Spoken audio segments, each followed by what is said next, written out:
Bonjour tout le monde, ici Lily Flore, artiste peintre et professeure de peinture et créativité.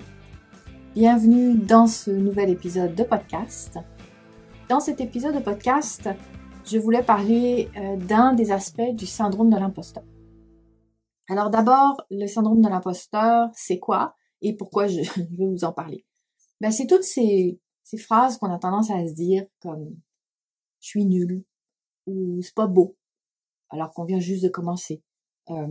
C'est moins beau que ce que j'ai fait la dernière fois. C'est moins beau que ce que un tel fait ou une telle fait. J'y arrive pas. J'y arriverai jamais. Je me sens pas légitime. Je me sens pas à la hauteur d'essayer de faire ça. Je n'invente rien. Je suis pas originale. Et que c'est toutes ces phrases qui ont tendance un peu à nous auto-dévaluer. On s'auto-dévalue et c'est un frein à la créativité. Et donc c'est pour ça que dans ce podcast, eh bien j'aimerais démystifier un petit peu tout ça, en parler un peu plus en profondeur pour vous aider à dépasser votre syndrome de l'imposteur parce que on l'a tous un petit peu en nous.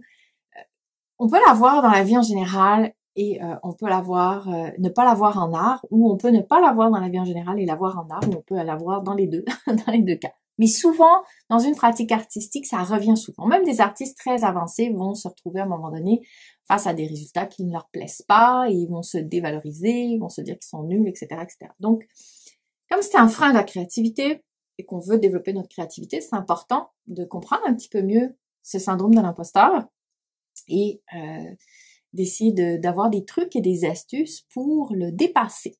Parce qu'en fait, je vous l'annonce, on ne s'en débarrasse jamais. C'est pour ça que je dis le dépasser et non s'en débarrasser. Le syndrome de l'imposteur, il revient quasiment tout le temps, toute notre vie, mais il revient de moins en moins souvent. Plus on le dépasse, moins il revient, et de moins en moins fort. Donc, une fois que vous avez des trucs et des astuces pour le dépasser, ben il a qu'à revenir, c'est pas grave. Donc, c'est ce qu'on va voir aujourd'hui. Pour ceux qui ne le savent pas encore, cet épisode de podcast et vous pouvez l'écouter de deux façons différentes. Vous pouvez l'écouter de façon classique en mode podcast, balado, comme d'habitude, donc l'audio seulement. Mais si comme moi, vous avez besoin d'avoir une accroche visuelle, eh bien, il est également disponible sur ma chaîne YouTube dans l'onglet podcast. C'est-à-dire que vous allez tout simplement pas seulement m'entendre, mais aussi me voir. Moi, personnellement, étant visuel, j'ai besoin de ça. Quand c'est juste de l'audio, j'ai tendance à décrocher, alors que si c'est avec du visuel, je me concentre plus. Mais ça, c'est vraiment, chaque personne est différente, donc je vous propose les deux. C'est le même contenu, exactement le même contenu. Simplement, vous avez ces deux options.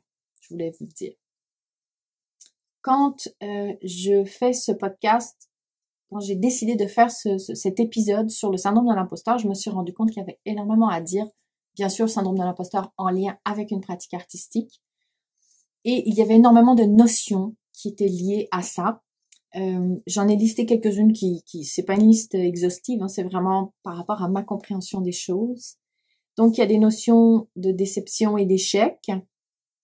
C'est la notion dont je vais parler dans cet épisode aujourd'hui. La notion de confiance en soi ou de manque de confiance en soi. C'est lié aussi, c'est le syndrome de l'imposteur aux expériences ou à l'expérience qu'on a dans le domaine artistique qu'on pratique. C'est lié à la zone de confort, à la chance ou l'impression qu'on manque de chance. Ça va être lié également à nos connaissances et nos compétences dans les autres domaines qui sont pas forcément artistiques, mais qui vont entrecouper avec notre domaine artistique. Ça va être lié aussi à l'apprentissage qu'on est en train de faire et les méthodes d'apprentissage, le niveau d'exigence, les attentes, le perfectionnisme et la comparaison aux autres. Donc, c'est énormément de notions qui sont liées au syndrome de l'imposteur. Moi, dans cet épisode, je vais me concentrer sur la notion de déception et d'échec parce que c'est la notion qui me paraît la plus fréquente quand on est en train de pratiquer de la peinture et c'est ce que je rencontre souvent dans le fond quand je discute avec mes étudiants en cours. Beaucoup d'étudiantes qui vont me dire alors qu'elles viennent juste de commencer ah non, regarde pas, c'est pas beau. Tu viens juste de commencer, c'est correct, là. il n'y a pas de problème.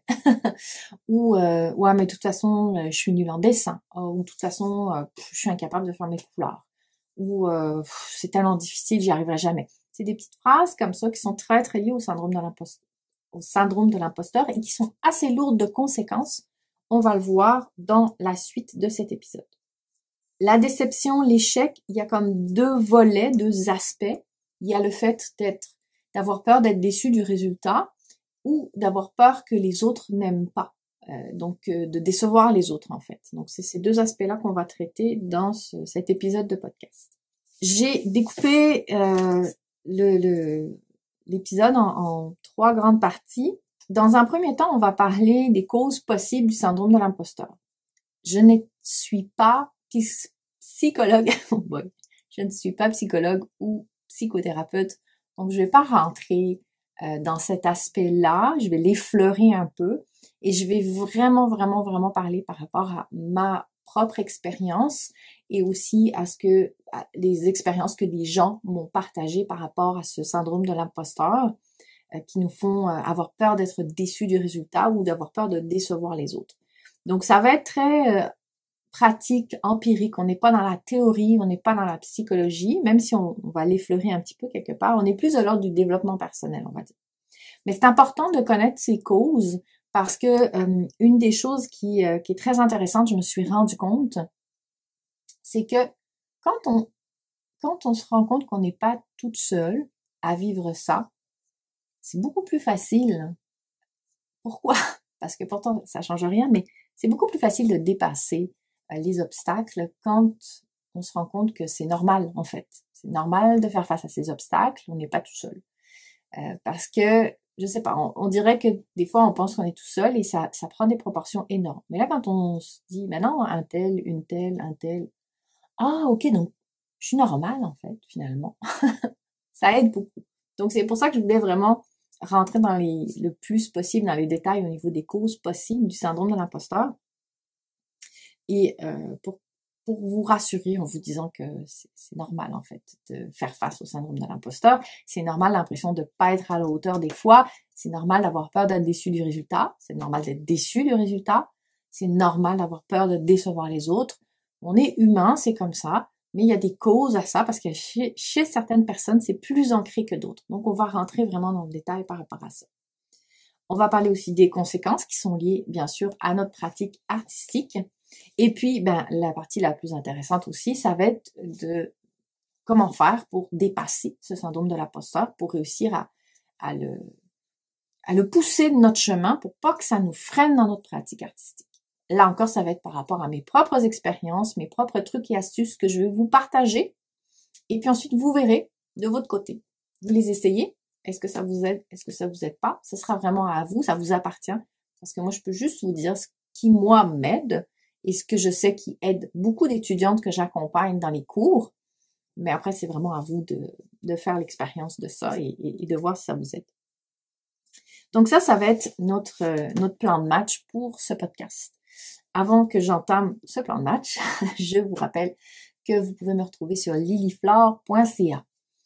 Sur lilyflore.ca, en général, quand je fais un podcast, eh bien, j'écris un article également qui est en parallèle, on va dire, qui reprend ce que je dis dans le podcast. Donc, si vous voulez plutôt lire de temps en temps pour vous rappeler, copier certaines phrases, pour vous les écrire dans votre agenda, eh bien, n'hésitez pas à me retrouver sur mon site web.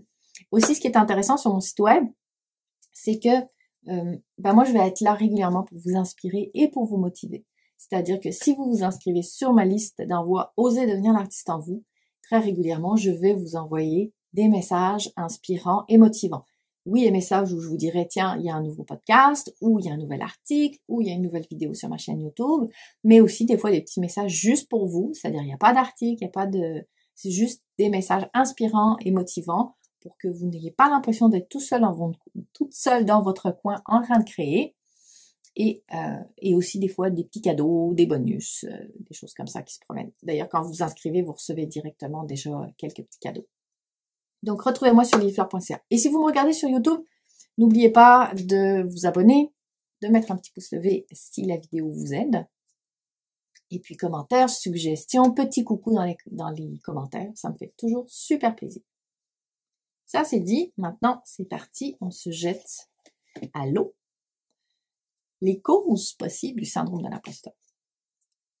C'est vraiment très disparate suivant les gens, mais de façon générale, moi ce que j'ai comme impression, après avoir creusé un petit peu à l'intérieur de moi-même, avoir fait quelques lectures là-dessus, c'est que c'est très lié à toutes nos premières expériences.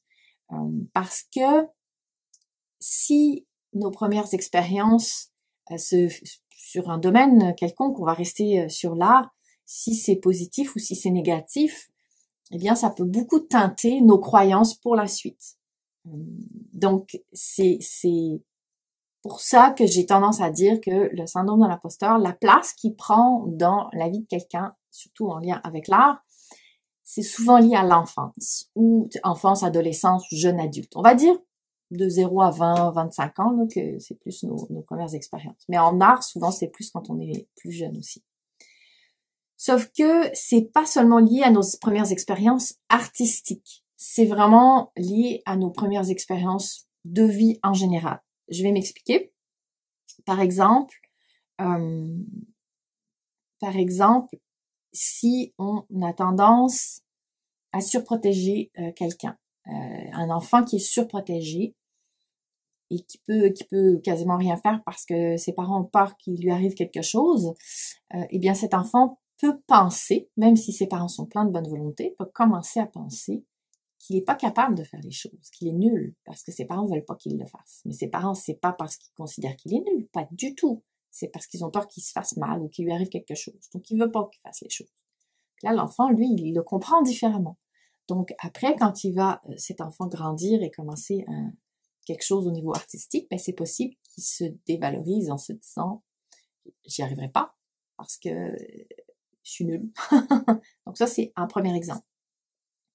Un autre exemple, c'est très lié à l'influence de l'école dans les pays occidentaux que moi je connais, parce que je connais pas vraiment le reste. L'école est très basée sur la performance. On a aussi tout ce qui est la compétition, par exemple dans le sport, mais aussi à l'école. Et il faut pas se tromper. Quand on a une erreur, quand on fait une erreur, on a des points en moins. On est moins bon. Alors, quand on commence une pratique artistique, on a un petit peu tendance à avoir cette attitude-là, à se dire, faut pas que je fasse d'erreur, sinon je serais pas bonne. Et ça, c'est très ancré en nous en général, beaucoup à cause de la façon dont le système scolaire est construit. Et quand je vous dis ça, aussi bien par rapport aux parents qu'au système scolaire, c'est pas pour dire que c'est mal ce qu'ils font, ça serait un autre débat dans un autre épisode de podcast, pour une autre chaîne de podcast même. C'est plus pour dire que quand on est enfant, il y a des processus qui se mettent en place. Après, c'est à nous, adultes, quand on est rendu adulte, disons à partir de 25 ans, de dire, regarde, j'ai vécu ça, j'ai appris ça, je crois ça à cause de ce que j'ai appris. Maintenant, je suis adulte et je suis capable de me remettre en question et de recréer des nouvelles croyances pour plus que ces croyances me limitent. Je ne veux plus mes croyances limitantes, je veux en recréer de nouvelles. Donc, c'est super important. Et le but de cet épisode est un petit peu ça, c'est-à-dire vous aider à déconstruire un peu peut-être certaines choses qui ont été ancrées à l'intérieur de vous pour vous aider à dépasser votre syndrome de l'imposteur.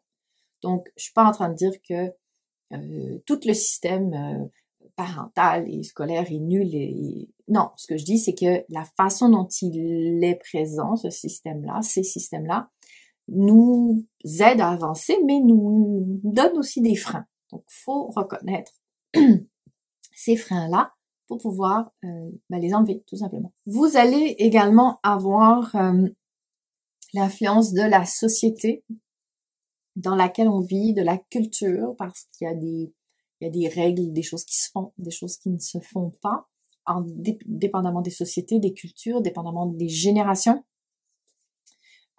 Par exemple, personnellement, étant d'origine française, étant actuellement québécoise, il y a des différences entre ces deux cultures-là qui m'ont, de fait de voir ces différences et de les vivre, ça m'a beaucoup appris en fait à aider de pousser le syndrome de l'imposteur, parce que j'ai vu que certaines choses que je considérais comme étant la base comme étant normale, comme étant évidente.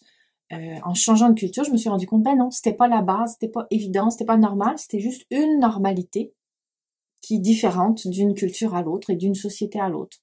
Et donc, ça m'a permis de remettre en question certaines choses. Je vais prendre un exemple. Je trouve, et c'est vraiment mon expérience personnelle de mon âge à moi, je trouve que personnellement, la société française, la façon dont la société française fonctionne, il y a beaucoup d'élitisme, je trouve, notamment au niveau professionnel, au travail.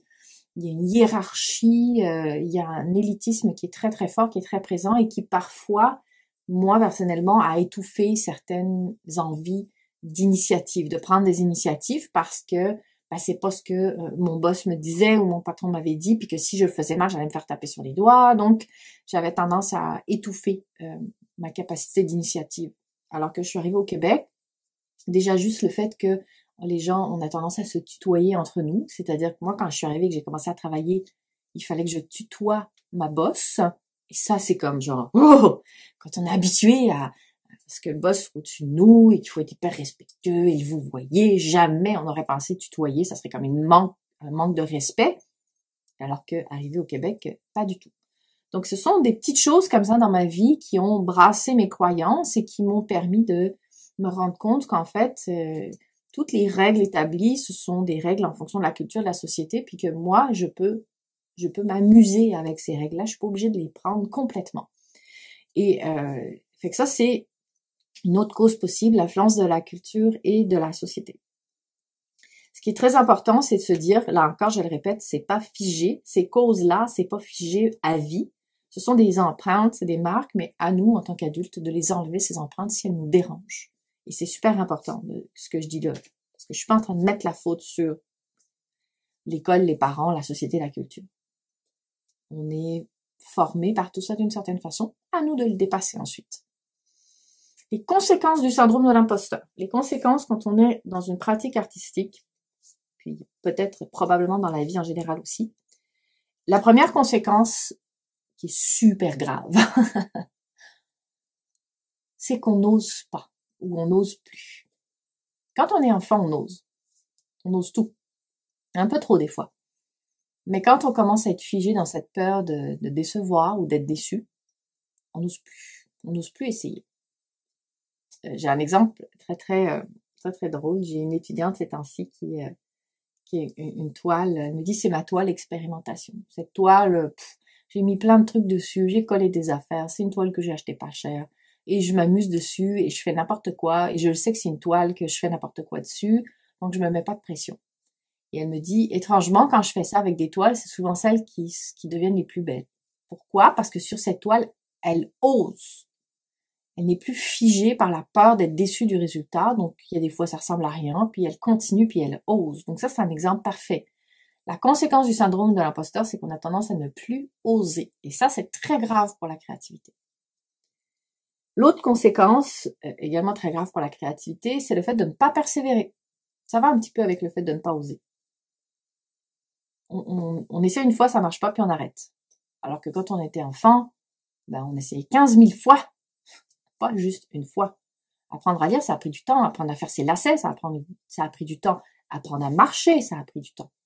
Donc, le syndrome de l'imposteur, souvent, nous empêche de persévérer. On essaye, ça marche pas. Bon, j'arrête parce que je vais encore être déçue. Il y a la dévalorisation aussi, se dévaloriser soi-même. Et la dernière conséquence, à ma lecture, à moi des choses, une autre conséquence, c'est le fait de stresser ou d'être anxieuse ou déprimée face à notre résultat. Donc ça, c'est les conséquences. Toutes ces conséquences-là sont des freins à la créativité. Et en plus, il faut savoir qu'en art visuel, on a un défi supplémentaire, c'est que il reste une trace quand on fait quelque chose. Donc quand on fait une erreur, il reste une trace. Quelqu'un qui s'entraîne à la guitare, ding, fait une fausse note, il fait il recommence, mais je veux dire, il reste pas forcément de trace. Alors qu'en art visuel, il en reste une, donc ça nous saute dans la face et on a tendance encore plus à se dévaloriser. Donc, ces conséquences, elles nous empêchent de créer, elles nous empêchent d'avancer, elles nous empêchent de développer notre créativité et dans le fond, elles nous empêchent de progresser en fait. Alors, comment faire pour s'en débarrasser? Alors déjà, se rendre compte, comme je vous l'ai dit, grâce à ce podcast ou à des discussions avec d'autres personnes, qu'on n'est pas les seuls à vivre ça. Ça, c'est génial, moi, je trouve. S'entourer de gens qui sont bienveillants. Moi, personnellement, quand j'ai envisagé de donner des cours au début, je me sentais complètement imposteur et pas légitime et je me disais, je vais pas être à la hauteur. Puis j'en ai discuté avec une artiste qui, elle, donnait des ateliers depuis longtemps et qui faisait aussi des petites expositions de temps en temps. J'avais exposé dans sa galerie. Et elle me dit, mais Lily, avec ce que tu fais, avec ton niveau, elle dit, c'est sûr que elle dit, je connais des gens qui sont 10 fois moins bons que toi, moins bons en communication, moins bons en pédagogie, moins bons artistiquement et qui donnent des cours parce que tu as toujours quelque chose à apprendre à quelqu'un qui en sait un peu moins que toi. Donc, et ça m'a fait du bien d'entendre ça. Et je serais pas là aujourd'hui si j'avais pas écouté cette personne-là. Donc, s'entourer de personnes bienveillantes qui nous poussent dans le dos. J'ai eu la même expérience avec une autre artiste qui expose en galerie, qui fonctionne très bien, et elle avait vu mon art, elle m'avait dit, écoute, je vois tellement des gens qui sont moins bons que toi qui exposent en galerie. Elle dit, bien sûr que tu pourrais exposer en galerie. J'ai pas fait de démarche encore dans ce sens-là, mais c'est pour dire que ce sont des choses, d'avoir des gens bienveillants autour de nous qui nous encouragent, ça aide énormément à dépasser le syndrome de l'imposteur. Ensuite, je voulais parler plus particulièrement de 2 aspects, comme je vous disais, le fait d'avoir peur d'être déçu de notre résultat, ou d'être déçu de notre résultat, et le fait d'avoir peur de décevoir, que notre résultat déçoive les gens. Alors, dans le cas d'avoir peur, je tourne mes petites pages, d'avoir peur d'être déçu du résultat. C'est-à-dire, on aimerait faire un projet, mais on a peur d'être déçu du résultat. Il y a plein de choses qui rentrent en compte, comme je vous disais, les notions, le perfectionnisme, les attentes, les exigences, mais je ne vais pas parler de ça, je vais vraiment parler de la notion de déception. Rappelez-vous quand vous étiez enfant. Moi, quand j'étais enfant, ça m'arrivait souvent d'être déçue. J'étais déçue parce que je voulais manger 2 œufs, puis ma mère, elle me disait, non, t'en manges juste un, quand tu seras grande, tu pourras en manger 2. J'étais déçue parce que j'adorais la soupe de légumes, mais quand ma mère mettait des haricots dedans, il y avait des fils de haricots. Oh, ça me levait le cœur, c'était affreux. Je détestais ça. Ça me décevait parce que j'aimais la soupe. Il y avait ça. Une fois, je me souviens, j'étais super déçue parce qu'il restait juste un yogourt dans le frigo et au lieu de mettre du sucre, je me suis trompée parce que nous, c'est malin aussi, il faut dire. La salière et la sucrière, là, le sucre et le sel, ils étaient dans des pots qui étaient identiques. Fait que je me suis trompée, j'ai mis du sel. Puis c'était le dernier yogourt, j'en avais tellement envie, puis j'ai mis du sel dans mon yogourt. C'était pas bon. J'étais déçue quand j'arrivais pas à faire mes lacets comme il faut. J'étais déçue quand j'ai perdu ma montre. On en vit très très souvent des déceptions quand on est enfant. Mais on passe à la suite. On ne laisse pas ces déceptions nous marquer pour la suite. On continue d'avancer. Alors quand on est adulte, on a tendance à donner beaucoup de place à la déception. Et là, je suis pas en train de dire que c'est pas important quand on est déçu, que c'est pas grave, que vous exagérez si vous êtes déçu de votre résultat. C'est pas ça que je veux dire. Ce que je veux dire, c'est que il faut apprendre à transformer sa déception. Je vais vous donner 2 trucs par rapport à ça. Moi, le but, c'est pas de s'habituer à la déception, mais c'est de la transformer. C'est ça que je veux dire. Moi, personnellement, ces temps-ci, je travaille le portrait. Je travaille beaucoup de choses, en fait, ces temps-ci. Donc, normalement, ce que je fais comme œuvre, c'est des paysages semi-abstraits. Mais ces temps-ci, je travaille le fusain avec le réalisme, je travaille les perspectives avec des villes, des peintures de villes, je travaille la peinture à l'huile alors que normalement je suis à l'acrylique, et je travaille le portrait. Et le portrait, je suis déçue du résultat parce que ça marche pas comme je voudrais, c'est pas réussi dans un premier temps. Mais au lieu de rester sur cette déception, je me dis bon, je suis déçue, bon, ça arrive, c'est normal, je commence et j'apprends. Je me fais un plan de match. Donc au lieu de rester sur la déception, je me fais un plan de match. Pendant 1 semaine, 2 semaines, je vais travailler juste la bouche. Pendant 1 semaine, 2 semaines, je vais travailler juste le nez. Et puis d'abord, je vais le travailler d'après des dessins parce que c'est plus facile. Ensuite, d'après des photos. Ensuite, d'après un modèle vivant. Et puis d'abord, je vais le faire au fusain. D'abord, je vais le faire au graphite. Ensuite, je vais le faire au fusain. Ensuite, je vais le faire à la peinture, à l'acrylique, à la peinture à l'huile. Donc, je me fais un agenda d'apprentissage pour transformer ma déception en objectif. Donc, mon but, je veux plus être déçue. Pour ça, je vais me faire des étape par étape, un plan de match, tout simplement. Donc ça, c'est mon premier truc. Mon deuxième truc, c'est de passer à l'action suivante aussi. C'est-à-dire que si je suis déçue d'un portrait que j'ai fait au fusain, et que je suis tannée de le travailler, bah, je vais juste prendre ma peinture acrylique puis je vais faire un paysage abstrait comme je fais d'habitude. Donc, juste passer à l'action. Ou je vais aller faire à manger. Ou, tu sais, à un moment donné, juste pas rester figé sur notre déception, passer à autre chose, exactement comme on le faisait quand on était enfant. Donc ça, c'est mes 2 trucs que je vous invite vraiment à expérimenter. Vous allez voir ça. En tout cas, pour moi, ça fonctionne très bien. Pour les étudiantes aussi, auxquelles je les partage, ça fonctionne très bien aussi. Donc, je suis pas mal sûre que ça devrait bien fonctionner pour vous aussi. Ensuite, dans cette peur de décevoir les autres, c'est très très courant, notamment en lien avec surtout l'école qui, tu sais, il faut avoir des bonnes notes pour que tout le monde soit content, le professeur est content, les parents sont contents. Donc après, on a un peu ce poids sur les épaules qu'il faut qu'on contente les autres. Pour ça, c'est pas facile à s'en défaire, mais je vous inviterai à vous rappeler pourquoi vous peignez. Écrivez pourquoi je peins et faites une liste de choses ou écrivez des phrases. La plupart du temps, on ne peint pas pour faire plaisir aux autres. On peint pour se faire plaisir à soi. Donc, cette peur de décevoir les autres, elle est pas en art, elle est pas légitime. Dans d'autres domaines, ok, mais en art, c'est pas quelque chose qui est constructive pour votre pratique artistique. Ça va vous freiner parce que les autres, on peut jamais on peut jamais les satisfaire tout le temps, on peut jamais satisfaire tout le monde, on peut pas plaire à tout le monde, notre art ne peut pas plaire à tout le monde. Les goûts et les couleurs, c'est différent chez chaque personne. C'est énorme comme poids de se dire, faut pas que je déçoive les autres, faut que mon œuvre soit belle et que les gens la trouvent belle. Non, faut que vous l'aimiez, qu'elle vous ait soit appris des choses si le résultat n'est pas forcément à la hauteur de ce que vous vouliez, mais au moins ça vous a appris des choses, soit que le résultat est à la hauteur de ce que vous vouliez. Et puis surtout, faut que vous ayez du plaisir à peindre. C'est ça qui est important. Le reste, on met ça de côté. On fait de la peinture pour se faire du bien, pas pour plaire aux autres. Ça, c'est super important. Donc, écrivez pourquoi je peins. Écrivez un paragraphe.